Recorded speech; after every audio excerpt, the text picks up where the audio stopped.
আলাইকুম। আশা করি আপনারা সবাই ভালো আছেন। আলহামদুলিল্লাহ আমিও ভালো আছি। তো আজকে আপনাদের সামনে নিয়ে এসেছি একটি সুস্বাদু মজাদার রান্না।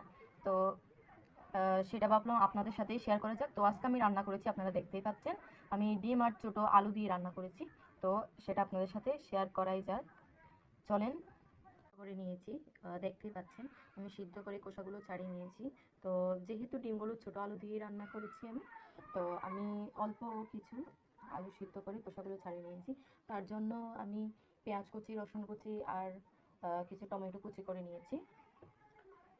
তো ফার্স্টে আমি ওভেনটা চুলায় দিয়ে দিচ্ছি। সকালের পর তেল দিব।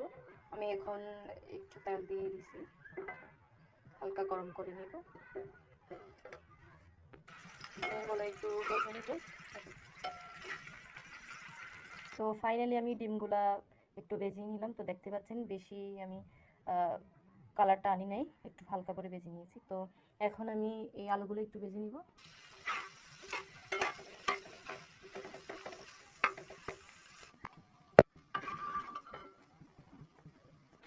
তো ফাইনালি আপনারা দেখতেই পাচ্ছেন আমি আলুগুলো একটু হালকা করে ভেজে নিয়েছি, যাতে একটু মজা লাগে। তো আপনারা চাইলে না ভেজে সিদ্ধ করে একটু কষিয়ে ওভাবে খাইতে পারেন, তবে আমার এরকম একটু বেশি মজা লাগে, সেই জন্য আমি এভাবেই করেছি।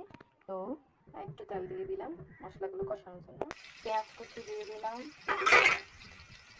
ভেজে নিয়ে এখন আমি একটু রসুন কুচি দিয়ে দিব।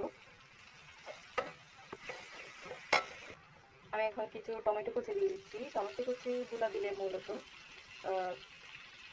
একটু ভালোই হয় মশলাগুলোর সাথে। তো তোমরা এখন দেখতেই পাচ্ছ আমি হলুদ, মরিচ, মশলা, লবণ দিয়ে দিচ্ছি। এখন এগুলো মিক্স। ফাইনালি আমার রান্না শেষ। তো এখন আমি ধনিয়া পাতা দিয়ে দিব।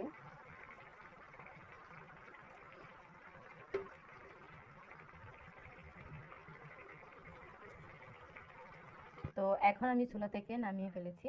তো আমার মনে হচ্ছে রান্নাটা খুবই মজা হবে। তো আপনাদের যদি ভালো লাগে তাহলে অবশ্যই আমার চ্যানেলটি সাবস্ক্রাইব করে দিবেন। আর কেমন হয়েছে আপনারা কমেন্ট করে জানাতে বলবেন না। প্লিজ প্লিজ প্লিজ আপনারা অবশ্যই সাবস্ক্রাইব করে দিবেন। এটা আমার ফার্স্ট ব্লগ। তো আশা করি আপনাদের ভালো লেগেছে। আসসালামু আলাইকুম।